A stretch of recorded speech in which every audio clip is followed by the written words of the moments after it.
Hello, everybody. Welcome to Geeks with Opinions podcast, episode 2, where we talk everything movies, TV, and video games. I'm your co-host, Matt Corchado, and he is Caleb Sherman. Hi! And we're going to get right into it. Let's start off with a recap of Star Wars Celebration that took place this weekend in Europe. There was some things that happened. Yeah, some. So, I guess the first thing to talk about, we got some new Rogue One info and a behind-the-scenes sizzle reel video thing. Yeah.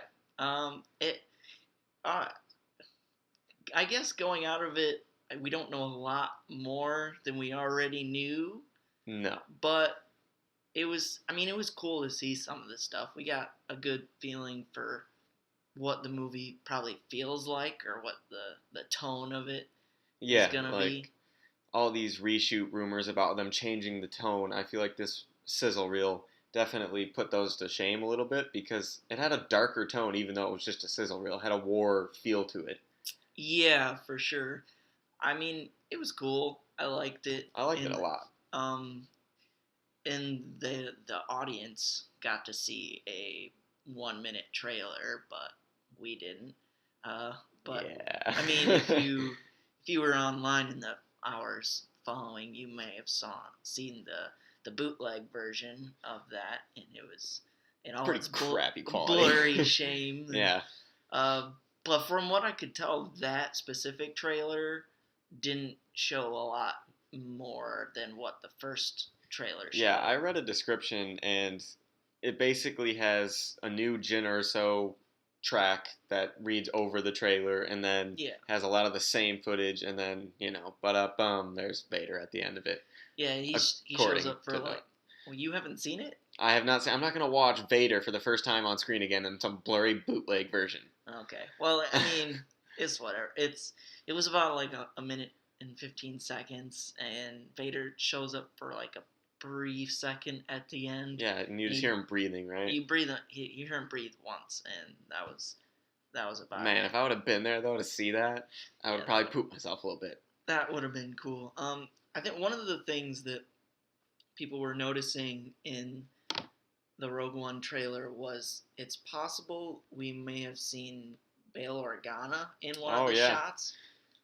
He's sort of in the background a bit. Behind a camera guy. Yeah, I mean, it just looks like, a real tan dude with black hair and a black goatee and like a cape looking thing, which is pretty similar to what it looks exactly like him. We're gonna put a photo up here, but I think it's him. I really do believe it's him. Yeah, I mean, Jimmy Smits would be about the right age to be in this movie. I think it would work. I think it would make sense. I think it would be. I think it would be unfortunate if they didn't. Yeah, have him in it makes a lot of sense. The timeline just adds up, and it would be perfect for him to be in there. I mean, one of the things this movie has an opportunity of doing is making us care more about the destruction of Alderaan. Like if they actually go there, right, and we see the people before they get incinerated, especially Leia's adopted father, right, sort of laying the seeds to the rebellion. I think that'd be pretty cool. If this movie's done very well, if we play this right before we play Episode 4, man, it could change a lot of the tones in the movie and how you feel about certain characters. Yeah, I hope it doesn't do it too much though. Yeah, I don't want it to change. I don't want it to like literally change anything. I just like when I see certain moments like Alderaan being blown up, I go think back. And you feel differently about it. Instead of, oh, dang, that sucks, the planet blew up. You actually care about what happened on that planet. Yeah, but I think we'd be getting into trouble if these extra movies start just completely altering the way we think about the original movies. I don't think that's a very smart way to go about it. I don't think they'll do that. I don't think they'll do that either. Like, one of the things that encouraged me, Gareth Edwards is talking in the sizzle reel and on the panels and stuff. He seems like he's got a good head on his shoulders, and he knows he's a big Star Wars fan. Oh, he's a huge Star Wars fan. and he wants to make it feel like Star Wars, but definitely different. He wants to add something new to the franchise, which I think is cool. It looks like he's doing that for sure. Yeah, definitely. Also coming out of Star Wars Celebration, we got 2 Rebels Season 3 clips and a Rebels Season 3 trailer. So let's talk about the 2 clips first. Yeah, I think Rebels pretty much stole the show. Oh, by far. For Celebration this weekend. By far. Yeah. We'll get into more of Star Wars Celebration and how we felt about some of it later, but we'll just break down some stuff real quick. Yeah, the clips were very Rebels-y. Oh, they're awesome, dude. That first one they put out. The first one showed Ezra having some new and improved Jedi skills and a new and improved lightsaber. I noticed that as well. It's a different lightsaber, and I don't think it has it doesn't duel as a blaster and saber anymore. I think it's just a saber, but it still looks really cool. And Ezra is taller and he's got shorter hair, so there's definitely been some time that has passed. Right. And I think this maybe confirms that we're getting closer to that Rogue One timeline, so we might see some. I think we'll definitely see some characters in there that lead up to Rogue One. Yeah, I think that'd be a big missed opportunity if they didn't connect Rebels and Rogue One somehow. I'm pretty sure Dave Filoni said something about Rogue One and some of the characters possibly being in Rebels. So. Yeah, I mean, one of the characters in Rogue One, Forrest Whitaker's character, Saw Gerrera or Gerrera, something like that.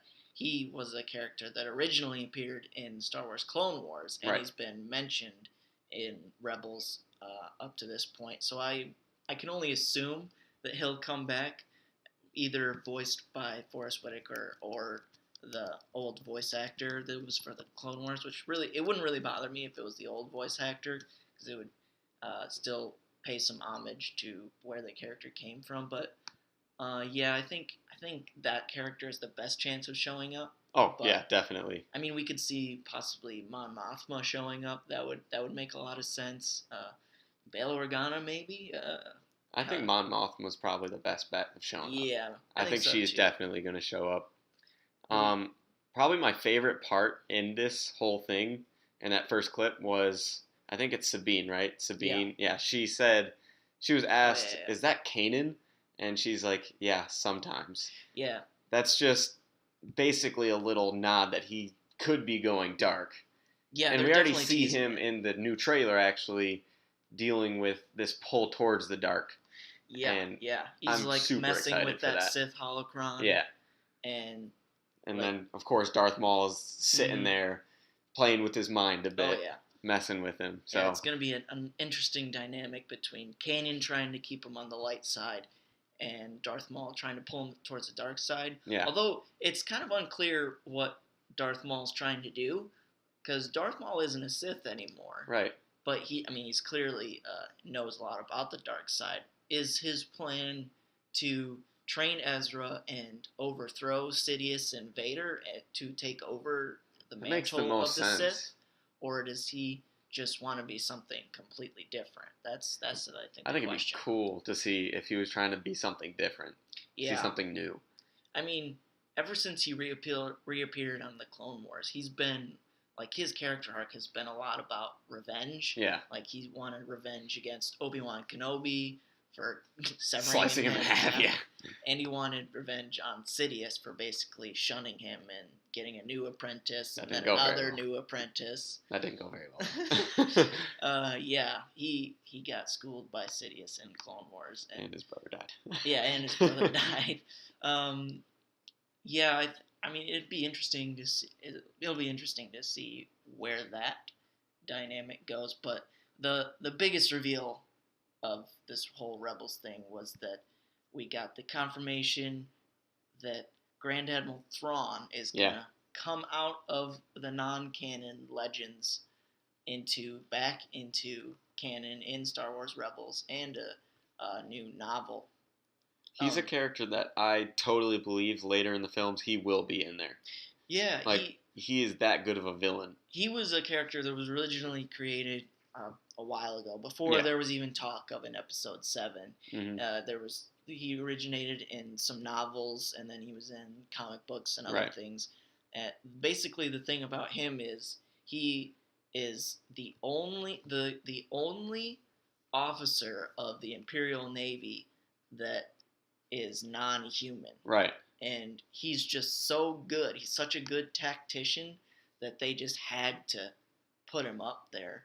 And he's all about using logic. Like in the trailer, he says you have to know your opponents, not just their tactics, but you have to know them. And they talk about how his strikes were like super precise and things. Like he is gonna know how to take these guys out, and it's gonna be interesting. He's gonna be what Vader was last season, I think. Mm-hmm. I don't think he'll show up a ton, but when he does show up, he'll steal the show. Yeah, he'll be a huge nuisance to the rebellion for sure. I thought it would have been cool if they would have had him in Rogue One. I was hoping before we saw any trailers. I was really, really hoping that he was going to be in Rogue One because it would have just made sense. It's a war film, and he's a strategy genius. So, I mean, it would have made sense. Yeah, I still think it's possible he could show up in Rogue One, but I think. Well, I mean, really? we don't. I mean, maybe as a bat.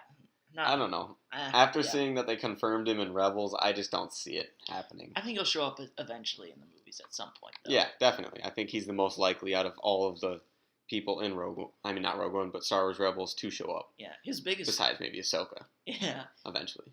His biggest arcs in the non-canon stuff took place after Return of the Jedi. Yeah. And the Rebels is obviously pre-Episode 4. So...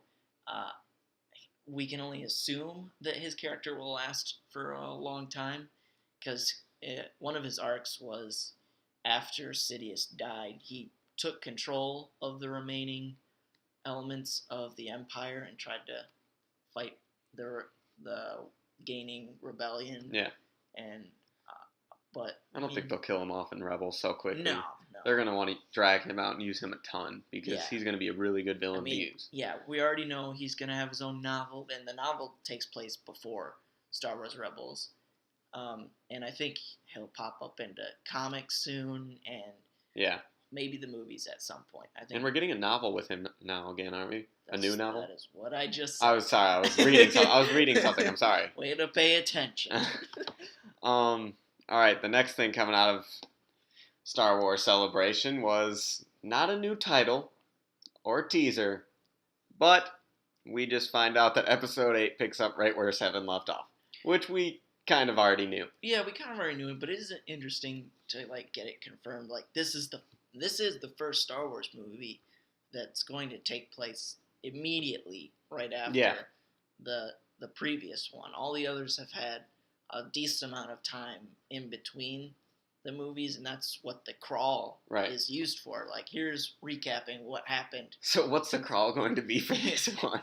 A long time ago in a galaxy far, far away, you know what happened. Here you go. Seriously, there's not going to be much they could put in there, but I think it is going to be cool, like, seeing Rey and Luke right at the beginning. What do they say? What happens? Yeah. I'm so excited. That's probably my most excitement for that entire movie is just those two. I can't wait.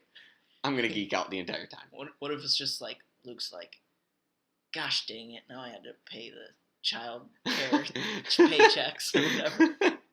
He left her there, man. Well, we think he left her there. Yeah, I mean, yeah, that'll... Do you think he is her father? Or are you leaning a different way? I think so, but I don't think we'll get the reveal, like, right at the beginning of Episode 8. I don't think we'll get the reveal in Episode 8. I think they'll continue to tease us. You think so? And we'll get the reveal, like, towards the end. Unless they're following how Episode 5 went. Yeah. Towards the end of Episode 8, they could reveal it.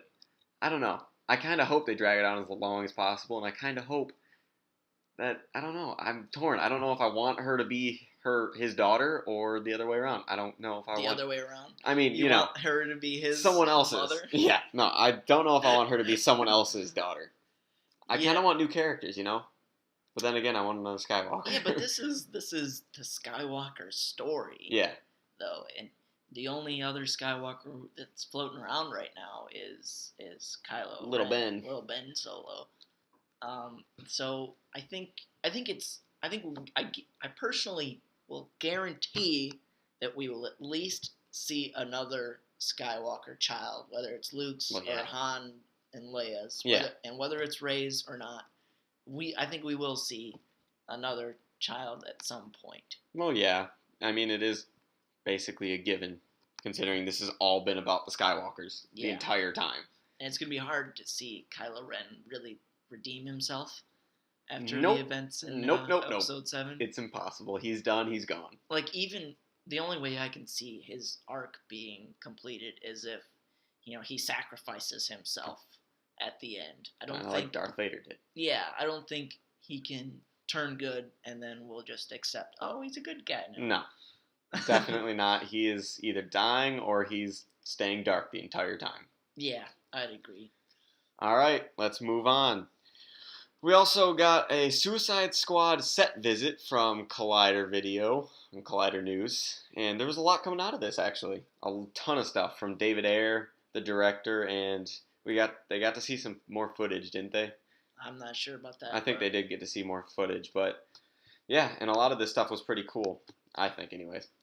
Yeah, one of the big things that's been about this movie that I've been sort of perplexed by is, man, this has just been such an odd shoot from like Jared Leto staying in character the entire time, sending castmates like dead rats and all kinds of gross stuff, and I think in this interviews David Ayer was saying he had some of the actors spar with each other before takes and stuff, and he I think their first cast meeting he made them all reveal something deeply personal so that they could get to some sort of emotional connection or something. So a lot of it I was like, wow, this is weird, but I mean I just try to think if it's a good movie, it doesn't matter.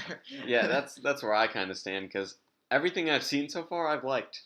I'm gonna be honest, except the Joker's look. I'm still torn because I don't. Yeah. If minus the tattoos, he looks cool, but those tattoos I just don't understand. Like ha ha ha ha ha. Are you kidding? Shut up.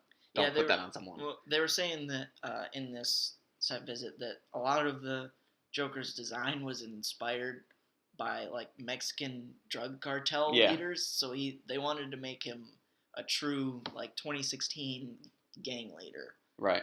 So I mean, sure, I guess. I don't know. I don't know. I mean, I did like when he said it's something like a Batman movie, but from the villain's point of view. Yeah. I think that's a really, really cool concept that we've never seen before. If you've seen the animated movie Batman: Assault on Arkham, which I've seen that. Which is it's based in the Arkham games universe, and it's essentially a Suicide Squad movie, and it has a lot of the same characters in that animated movie. And this came out before we even got the announcement that there was going to be a Suicide Squad movie. And as soon as we started getting stuff from Suicide Squad, I'm like, oh, this seems like they're taking a lot from that animated movie, and that's kind of what that movie was. It was like a Batman movie from the villain's point of view. And I love that movie. I enjoyed it a lot, actually. Yeah. So you're probably not gonna see too much of Bruce Wayne.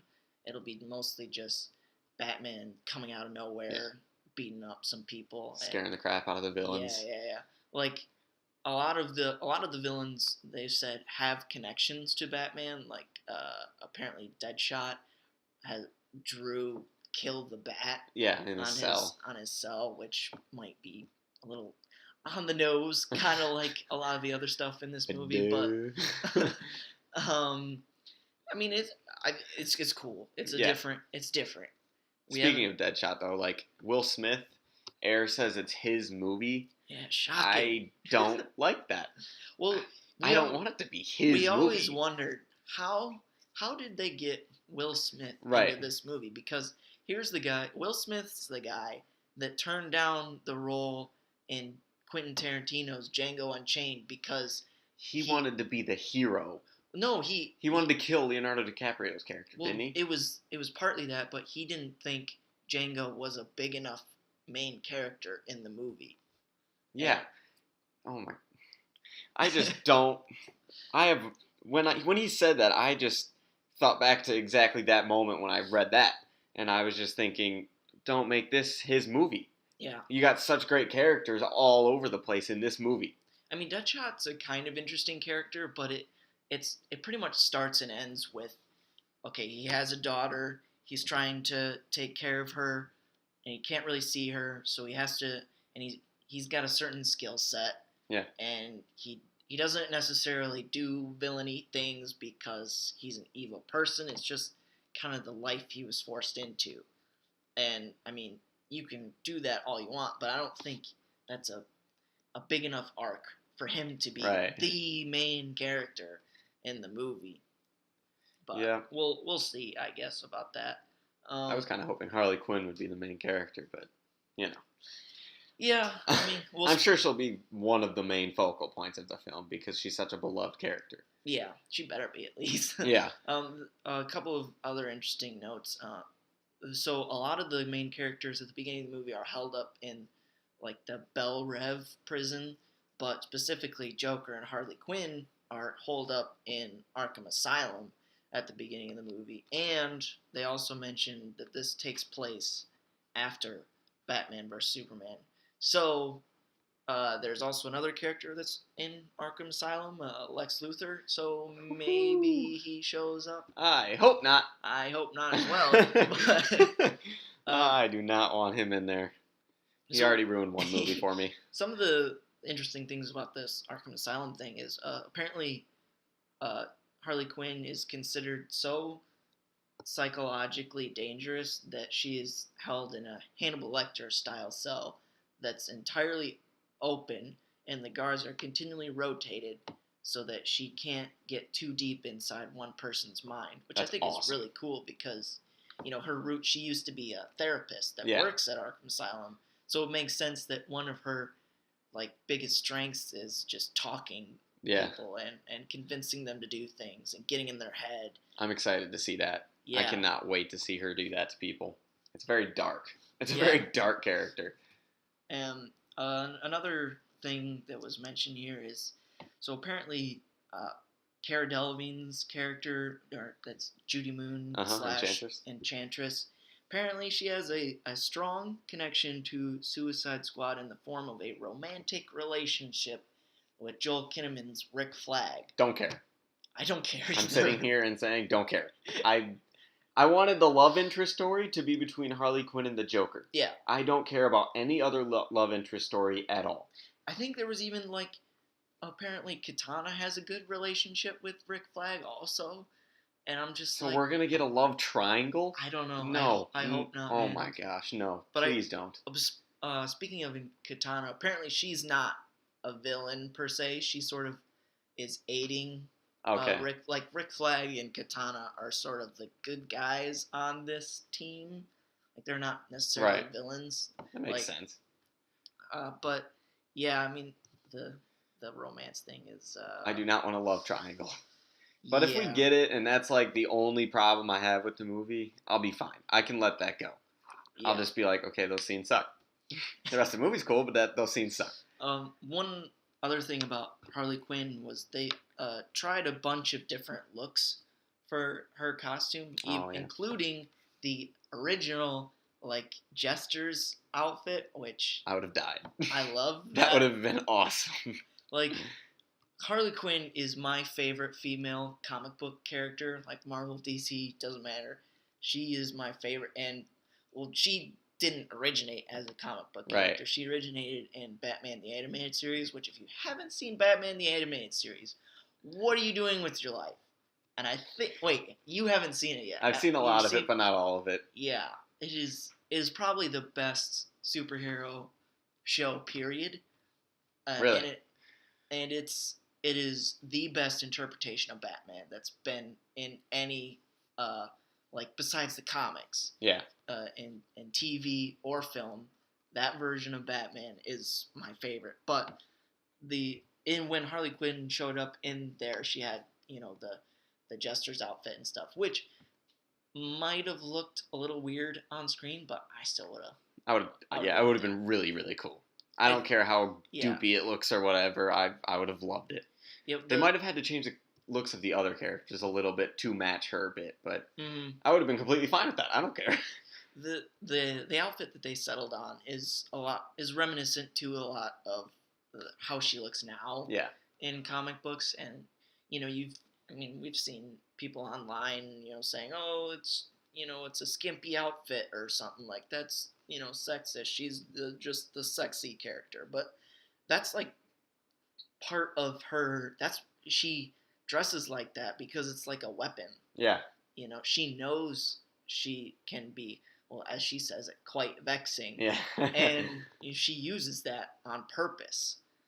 Like that's the way I see it. And she is like in tune with her sexuality, and I personally I don't see anything wrong with it. Like, obviously it looks good, but like, moving that aside, I don't think there's anything wrong with the way she looks. I mean, if she uses it in a good way, and it makes sense to use it like she does in the comics and in the animated series, then what's the big deal? I mean, some of the parts on her outfit, like a lot of things in the movie, again, are a bit on the nose, like her necklace. Daddy's little monster. Oh, yeah, or the necklace that says pudding. Yeah. Or puddin', which is like, oh, well, you could have just had her use that line. Right. Instead of having it on her necklace. And Daddy's little monster on her shirt. Yeah. That's a little too much, but I mean, the studio could have been thinking, well, this would be a good shirt to sell in stores, and I'm sure it will sell out everywhere, so.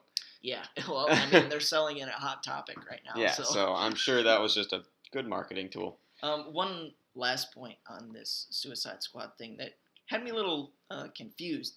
They say a lot of the movie takes place in Midway City, which is a DC comic city, but they're saying it's a city so named because it falls midway between Gotham and Metropolis, which makes absolutely zero sense to me, because in Batman vs. Superman, the only thing that separated those cities was, like, that body of water. Yeah, a lake or a river or something. Like, so is it underwater? Are we getting an underwater Suicide Squad? I mean, there's no way. I mean, it might not have anything to do with the movie, but there's no way, the way they set it up, there's no way it can be in the middle of those two cities. I mean, unless it's a super, super small city and there's parts of Metropolis and Gotham we haven't seen where there isn't a giant river between them. So, I don't know. Yeah. That's something I can just kind of put my dumb goggles on for a little bit and say, oh, I don't care. Yeah. If the movie's good. Hopefully, yeah. Moving on, though, we're talking more DC stuff, starting to get into some, like, San Diego Comi-Con is next weekend. Indeed. Which is pretty exciting. But, so Warner Brothers is going to have their big panel on Saturday. Yeah. Which they're going to show a lot of their movies that are not DC-based, as well as a lot of their DC-based movies. Of the movies confirmed to be there are Suicide Squad, Wonder Woman, the Lego Batman movie. But they notably left out Justice League in their description of the panel. So does this mean we're not going to get anything from Justice League? Or is it just going to be kind of like a surprise thing, you think? We're totally getting something from Justice League. I don't know if we will get it as people not going to Comic-Con, but at Comic-Con, people will probably get something, whether it be just like a little footage or something. Yeah. But I guarantee they're just misleading everybody so they can have this huge surprise. So they can win Comic-Con, which they haven't done in a long time. No, they didn't. They didn't even win last year when Marvel Studios wasn't there because Fox beat them out with Deadpool and stuff. So this year, I think this is your year, Justice League and Warner Brothers. You're going to win it. Just have some footage from Justice League. Yeah, we'll see. Well, Marvel's coming this year with Doctor Strange too, so I mean, and Guardians. I hope they show something from Guardians. We'll talk about that in a second. But I think the set visit that was the people visited the set of Justice League a few weeks ago. Yeah, and they said that they were shown a clip from Justice League about the one where Batman goes to recruit the Flash, and there's some comedic elements, but apparently it looked pretty cool. I think they'll just show that. that would make the most sense to me. Yeah, because they're still shooting it right now. And of course, we'll see it too because Comic-Con doesn't know how to apparently take people's phones away. But yeah, we'll definitely probably see that. But I think that'd be awesome. I cannot wait for Ezra Miller's Flash. I think that's going to be awesome. I think the most we'll get is like we'll get the cast of Justice League come out all together. That'd be still pretty cool. I mean, they're all there, so why not? But other than Justice League, I think we'll get a Wonder Woman trailer. I think so. Definitely. I wouldn't say definitely because it still comes out. It still has. I mean, it comes out next June. Oh. So I think we'll get like a 1-minute teaser type thing, not like a full-fledged trailer, but we'll get something. Yeah. Nothing that tells us anything about the story, obviously, but I think we'll get a lot. I think we'll get something. Yeah, for sure.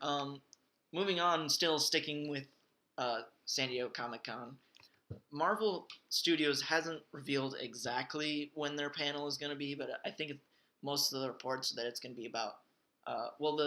Going back, the Warner Brothers panel is at 2:30 p.m. Eastern Time on that Saturday, July 23rd, and looks like the Marvel Studios panel is going to be the same day at 8:30 p.m. Eastern Time. So there's going to be a decent amount of time in between those panels. A lot of the time in between is going to be the DC TV stuff. They have so much stuff. They have so much stuff to show. Like 4 different shows, but seriously. So we don't really know specifically what's going to be at Comic-Con as far as Marvel is concerned, but I would be willing to bet a large sum of money that both Doctor Strange and Guardians of the Galaxy are going to be there. Well, I think James Gunn has said as much, that he pretty much has confirmed that Guardians is going to be there, and he pretty much confirmed that they are going to show something, but he didn't really know if it was going to be released or not. I doubt it will be released. Me too. I think we will for sure get a second Doctor Strange trailer, though. They better. I mean, they don't want to pull a Rogue One. They don't want to pull a Rogue One. Once again, we'll get back to you later. Yeah, I think for sure we'll get a Doctor Strange panel with all the cast and hopefully a trailer. And I think then we'll get a Guardians panel as well. And then a little footage for the people at Comic-Con. Yeah. I think so. I wouldn't completely rule out the possibility of us seeing the Guardian stuff, because I think these studios are just starting to realize that no matter how hard they try, they just cannot hold back these leaks from getting out. Yeah, but then, like, what is the point of going to Comic-Con if you don't get exclusive stuff? I see, for me personally, even if I knew for a fact that everything I was seeing at Comic-Con, everyone around the world was also going to want to see, I would still absolutely the atmosphere would be really cool, and everything else, the little panels that are around the comic book panels and all that stuff would be really cool. But I don't know, when there's nothing like a huge trailer dropping, and I'm sure the atmosphere in that room when that huge trailer drops is something you'll never forget. But what's so special about it if I could just watch it on my TV at home? I don't know. That's the thing. I don't know. I think it's possible we'll get the we, as in everyone else that's not at Comic-Con, will get some Guardians of the Galaxy footage, but I wouldn't count on it. Yeah. Do you think we'll get anything Spider-Man Homecoming? Yeah, so, I mean, you look at next year, so we got 3 Marvel movies that are coming out next year. Yeah. We got, obviously Guardians, and Guardians comes out next May. Right. So this is the only Comic-Con that Guardians is going to be able to be at. Yeah. So that is why it makes the most sense for them to be there. But the Spider-Man Homecoming comes out next July, and then Thor Ragnarok comes out next November. So it is a good chance that those 2 could be there, but I don't think we'll see anything for Thor Ragnarok. Yeah, I don't think either, because they literally just started filming shooting. like a couple weeks ago or something. Although, I mean, Guardians came a couple years ago they were literally only shooting for 10 days, and they brought like a mini trailer. So yeah, but how far out was that movie when Comic-Con? It was like the next year. It was like was it as far as Thor was out? It was Comic-Con 2013, which was in July, and then the movie came out August of 2014. Okay. So, I mean, there's a slim chance. Yeah. Slim possibility. And I doubt anybody will be there. Yeah, we definitely won't see it. Yeah, no, definitely not. Well, I think it may be, you get a little Mark Ruffalo, Hemsworth, Hiddleston, Hiddleswift, LOL, whatever, and Tessa Thompson, who plays Valkyrie in the movie. I think it's possible, but it'd be cool to see Kate Blanchett there too. Oh yeah, that'd be awesome. Yeah. But I think it's more likely that we'll get some Spider-Man stuff because next year Comic-Con will take place within a few weeks of the Spider-Man release. So I think it's possible we could get Tom Holland walk out there and get. They might show a little something for the crowd. I think for Spider-Man: Homecoming, I'd put it at 95%. They're going to get something. The crowd. The only thing I would say against that is because this is still a Sony. That is movie. True. Yeah, I didn't consider that. So it's not technically a Marvel Studios movie, even though a lot of people from Marvel Studios are working on this movie. Honestly, though, I think Sony's just saying, Marvel, just slap our name on it. You guys do what you do because they trust them. But at the same time, we don't know if Marvel Studios gets any of the money from That's true. Spider-Man: Homecoming. So do they want to spend money on promoting a movie they're not going to see the returns of? I don't know. I'm sure they get returns. I mean, why the heck would they make the deal if they didn't? Well, I mean... Well, they get to use them in the other movies. So that's the... I think they'll get returns. So I think definitely at Comic-Con they'll be getting something Spider-Man: Homecoming. Yeah, I would be surprised if we didn't. Yeah. But I'm just playing devil's advocate. Right. So, but needless to say, Comic-Con next weekend. Don't disappoint. Please. We beg you. We'll get back to you later. Moving on. Let's take a look at some info and pictures were dropped this week of The Flash Season 3. We got our first look at, what is his name? Keanan Lonsdale. Sorry for butchering your name, even though you'll probably never listen to this podcast. Sorry. He plays Wally West on The Flash, and we got the first pictures of him in the Kid Flash outfit. And I'm saying it right now, he has the coolest suit I've ever seen on a Flash. Well, it is awesome. He looks like a perfect adaptation of the Wally West outfit from the comics. And especially if you've seen Young Justice, he looks pretty much exactly like this. This looks really cool. I am super excited The Flash is basically the best show on the CW. And they keep knocking out of the park because this suit looks amazing. I am so excited. Yeah, and I think the reason they dropped this was because later in the week we got a bunch of set pictures that showed this costume. So I'm assuming they figured, all right, we're going to have these set pictures leaked, so we might as well show people what the costume looks like before they find out by some, random pictures on the street. But in these set pictures, you see not a whole lot, but you see that guy, Keanan Lonsdale, as Kid Flash, and you see what looks to be the Season 3 villain, which looks interesting. It's Black Racer, I think his name is. Well, we don't know. We don't know. Well, that we don't know it, but he looks kind of looks like the character from the comics, Black Racer, which was originally created in like the 70s, but was sort of retooled in the, not too long ago to sort of look like these set pictures. And he is basically the Speed Force avatar of death that goes out, seeks out the people messing with the Speed Force in ways they shouldn't be messing with it. Right. For instance, if you use it to go back in time and save your mother from dying, or attempt it twice. Yeah, attempt it twice and successfully do it once. Right. I think that is something that is a good possibility. Another thing to point out in these set pictures, you see Grant Gustin as Barry Allen in like street garb. Yeah. So one of the this next season is probably going to adapt a version of the Flashpoint storyline from the comics. Great storyline. In that storyline, Barry Allen goes back in time to save his mother, and then when he comes back, to the present, he doesn't have his speed anymore. Yeah.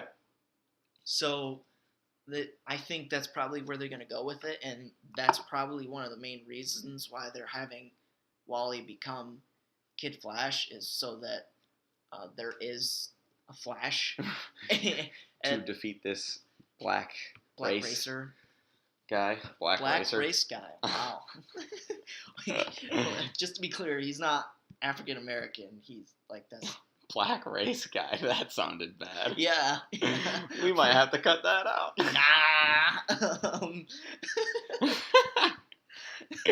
No, but one of the things that's getting to be kind of iffy is like there's so many characters on the show now that have the Speed Force or at least can run fast. Like specifically last season there was 3, right? Right. There was Barry, Zoom, and the girl that used like a... She took it like heroin or something. Yeah.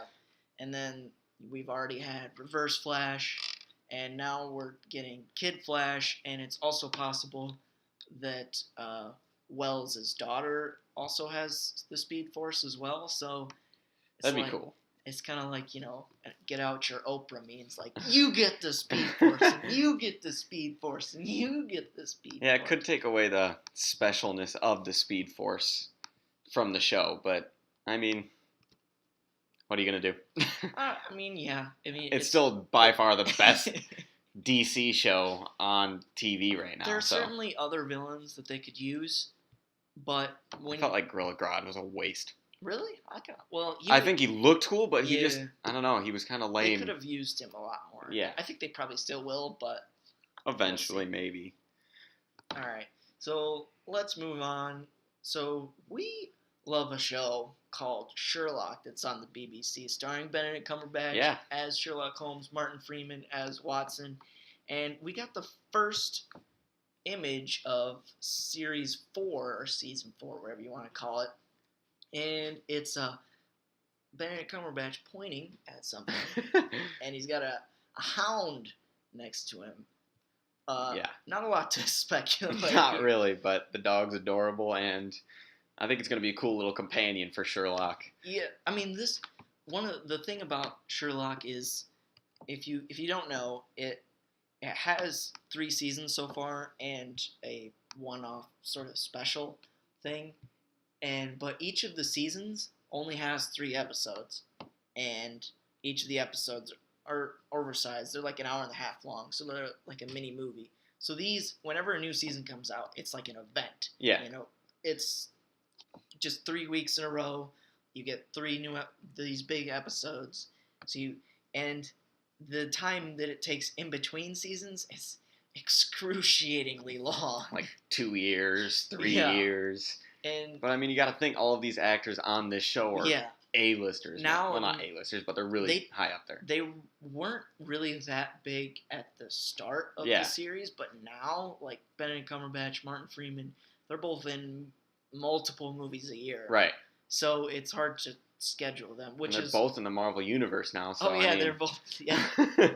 But one of the things that came out with this image was one of the executive producers of Sherlock, Stephen Moffat, has said that he doesn't know how long we can keep the show going. This quote from him: "I'm personally willing, but I'm hardly the main draw. I would be moderately surprised if this was the last time we ever made this show, but it absolutely could be." And he was saying this because it's hard to get these big actors back time and time again to do this series. I would be super bummed if I would too. This last series was the last one. I think it will be, honestly. I mean, I just don't know how they can keep it going with getting all of these huge actors to come back for this 3-episode series thing. Well, in my opinion, it's like they've already set a precedent where they don't make it a yearly thing.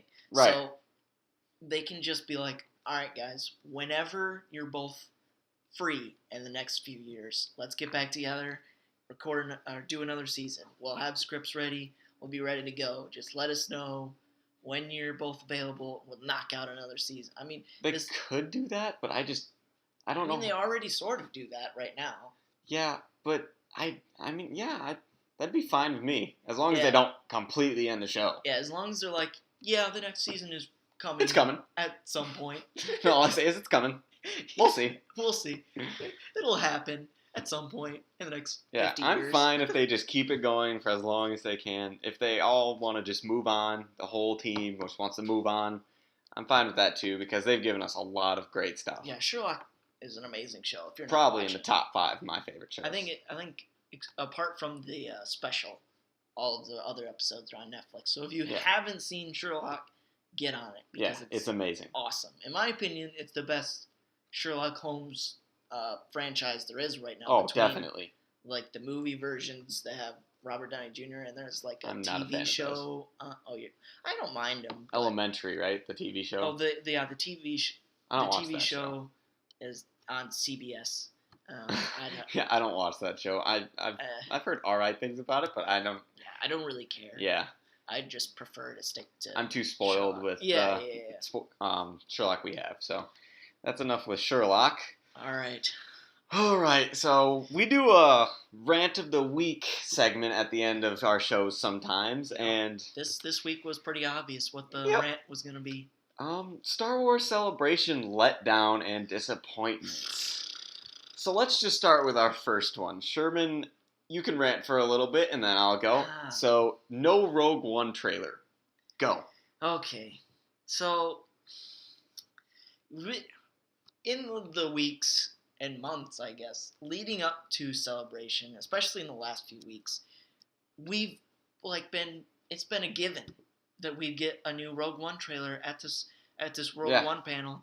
We're like, we're getting a new Rogue One trailer. We might get the title of Episode 8. In the TV guide listings, it listed a 3-minute trailer. Well, yeah, the panel was scheduled for last Friday, and they also were going to air a documentary of how The Force Awakens was made. That's already on the Blu-ray of The Force Awakens. So most of you probably already, or most of you, if you're big Star Wars fans like us, you've probably already seen it. But so they were going to air that on ABC, and they said, stay tuned, there's going to be a sneak peek trailer at Rogue One. It's going to be, and then they said it was going to be about 3 minutes.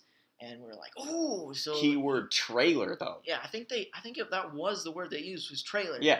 And then we're watching the Rogue One panel itself, and I'd say about halfway through, they show us this behind the scenes sizzle reel that we talked about earlier. Yeah, and I'm thinking, okay, that was odd. I mean, it was cool, but why would they show us that if they're going to show us a trailer?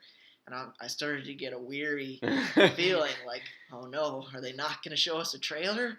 And then getting towards the end of the panel, and it started to wrap up, and I'm like, oh man, they're really not going to show us a trailer. And then you get Kathleen Kennedy, the big head honcho over at Lucasfilm. She's like the last one on stage, and she's like, should we show you guys something? And I'm like, oh yes, we're actually going to get something. And then she's like, all I ask is that you put your cell phones away, don't record or take pictures. And I'm like, oh, wait, no. And then so the people that were there got to see about a 1-minute teaser for Rogue One.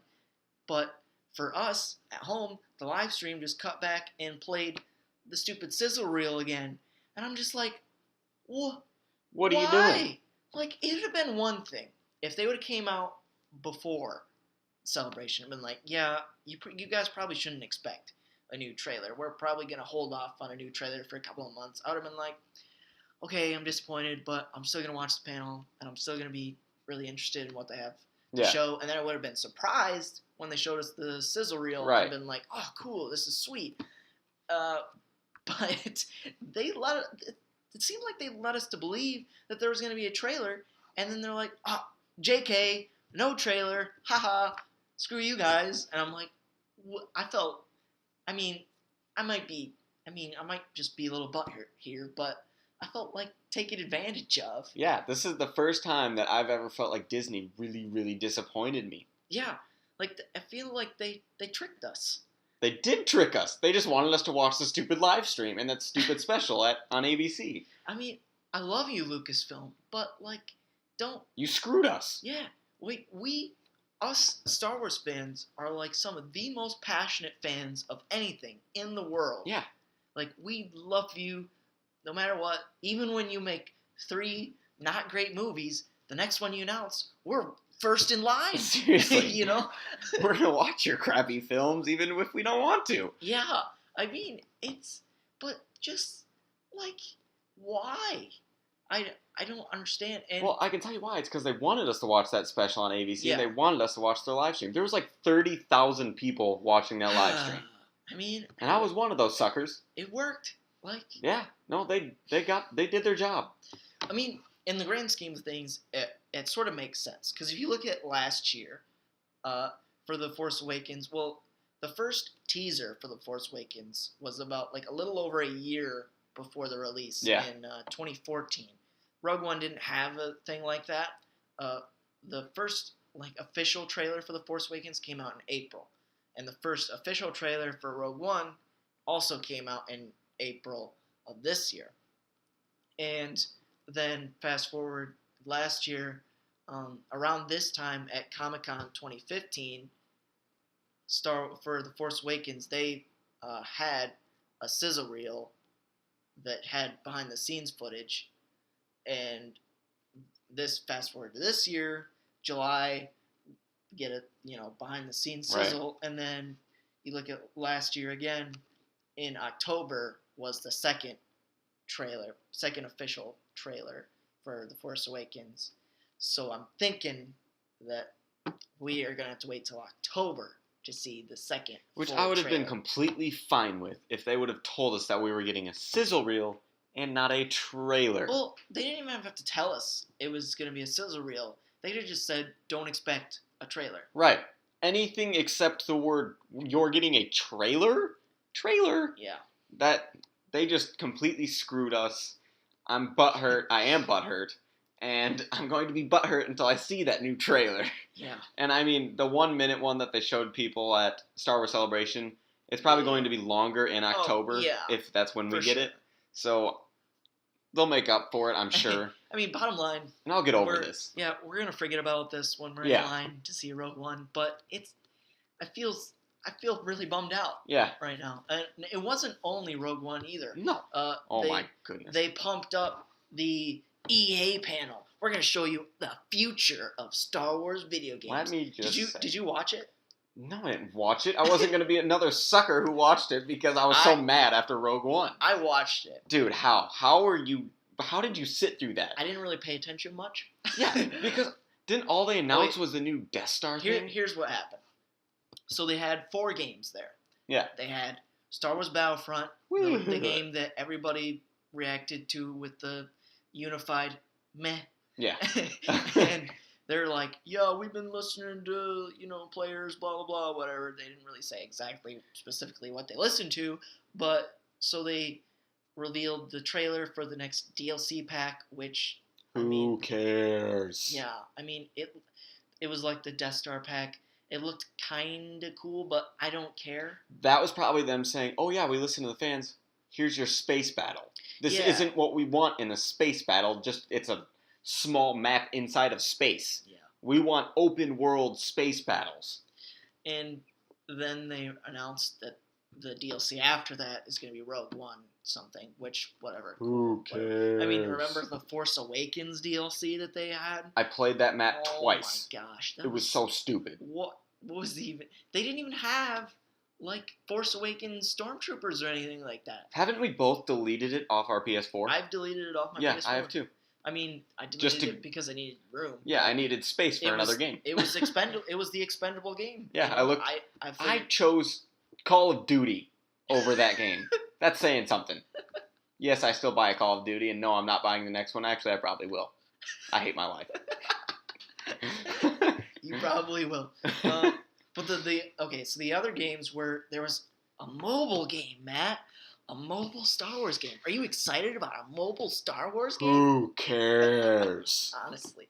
It's a game that's already been released, too, and they were just like, yeah, play it. It's free, please. And that's basically what they're basically just saying, "Oh, you guys like Star Wars? We're gonna slap Star Wars on this and say, oh, buy it, please, Well, and then they were saying it's free actually. Oh my gosh, who cares? The next game was Knights of the Old Republic, which has been out forever. Right. And it was just basically they were saying, "Yep, we've been a game for 5 years, and we have another DLC coming out this fall." Which, whatever. Cool. You forgot that EA also announced their single player mode. Oh, doesn't that sound great? Oh no, it's just an offline single player for Battlefront. Yeah, Battlefront. I'm sorry, and it's just an offline single player against bots. Yeah, it's like playing online. It's like a match online, yeah. But it's just computers or CPU, like so the AI. Them basically listening to the fans was, here's a map in space, and here's online, offline, with bots. You're kidding me. No single player, just, I mean... Even Call of Duty has a bot mode, but it's like the least played mode on the game. For sure.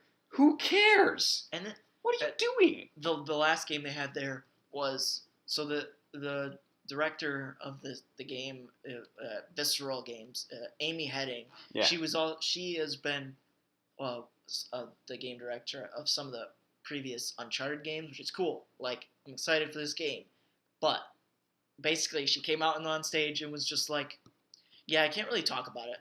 What's the point of flying her to Star Wars Celebration if she's just gonna say, "Yeah, I can't talk about it"? They showed like 2 pieces of concept art, and then she was basically like, "Yeah, a lot of the Star Wars movies have been sort of ensembles, so we tried to adapt that into our game." So that's the only thing of news we got of that game.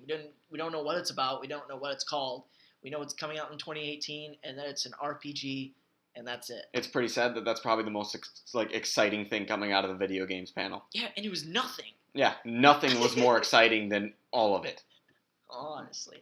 And then, fast forward to today as we're recording this Sunday, and they had the Future Filmmakers panel, which sounded exciting. So it had Rian Johnson, who was the director of Episode 8, and Phil Lord and Chris Miller, who are directing the Han Solo movie. Yep. And they're both going to come out on stage and talk about their movies and stuff. And also some of the producers over at Lucasfilm and all that jazz. Wasn't John Boyega there too? Well, yeah, I'm getting to it. Okay, I'm sorry. Calm down.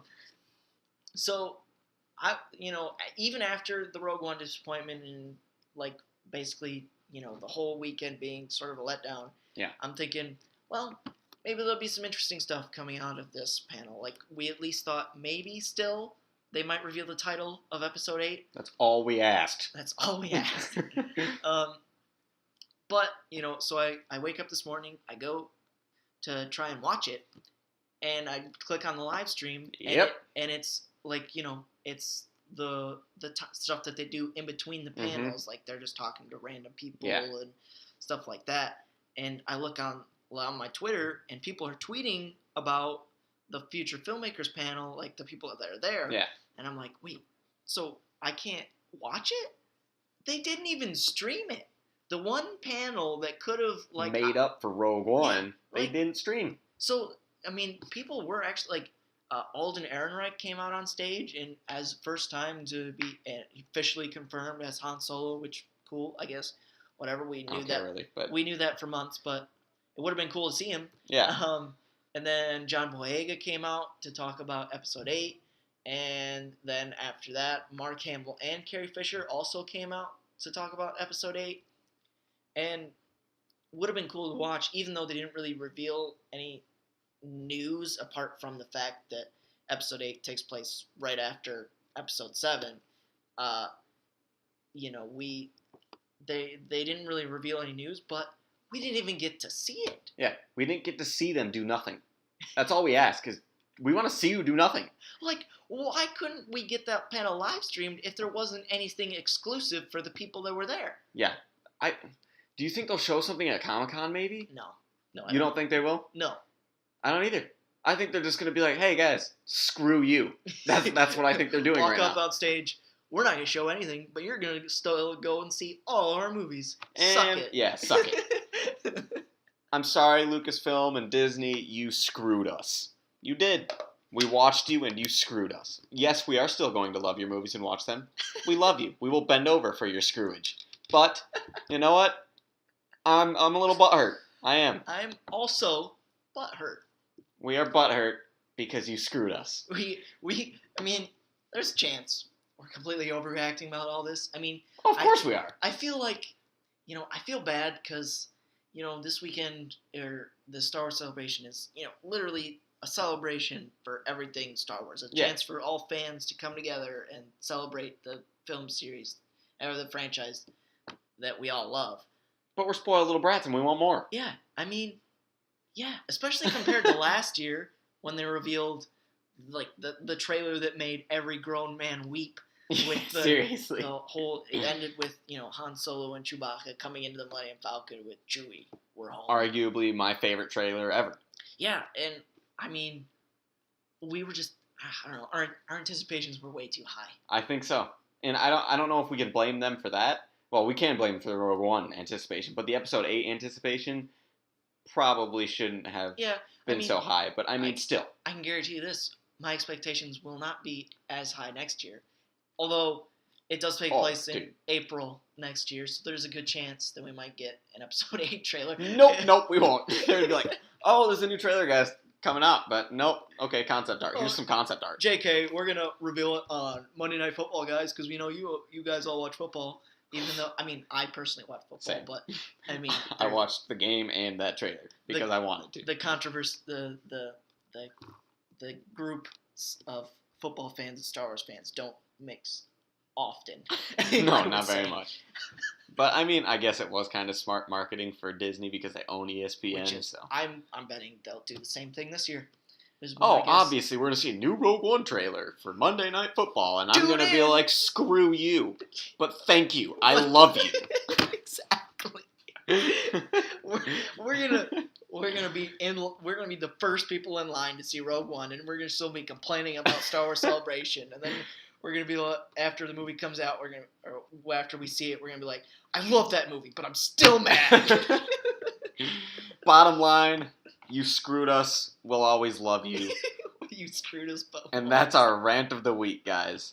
This episode was a little bit longer because there was a lot of news going on, but this has been Geeks with Opinions podcast. I'm Matt Corchado. You can find me on Twitter at Matt Corchado, Corchado, and you are? I'm Caleb Sherman, and you can find me on Twitter's at first name Caleb, which none of you will get that joke unless you know me. It's probably not even funny to other people, but it is to me. And you can find Geeks with Opinions on Twitter at Geek Opinions Pod, and you can find us on SoundCloud, Geeks with Opinions. You can subscribe to us on YouTube, Geeks with Opinions, and you can find us at Facebook and give us a little likes and stuff. Give us that thumbs up, guys. Give us that little thumbs up. Yeah, react to our posts, guys. Yes, please. Give us a little happy. We feel so lonely out here in the interweb. Or you give us a little heart emoji or on Twitter, or a little happy thing. Yeah. Tweet at us. Like us. Whoever tweets us a question wins a candy bar, because I know it will be our family and we can actually buy you one. If anyone wants us to answer questions, which probably not, but if you want to ask us a question, probably the best place to do that, tweet at us on Twitter. Ask us whatever kind of questions you want. Anything. Maybe we'll answer them. Literally anything. We might get one question next week. Maybe it will be from us anonymously, but you know what? We'll make up a Twitter account. There will be a question there. We can guarantee that.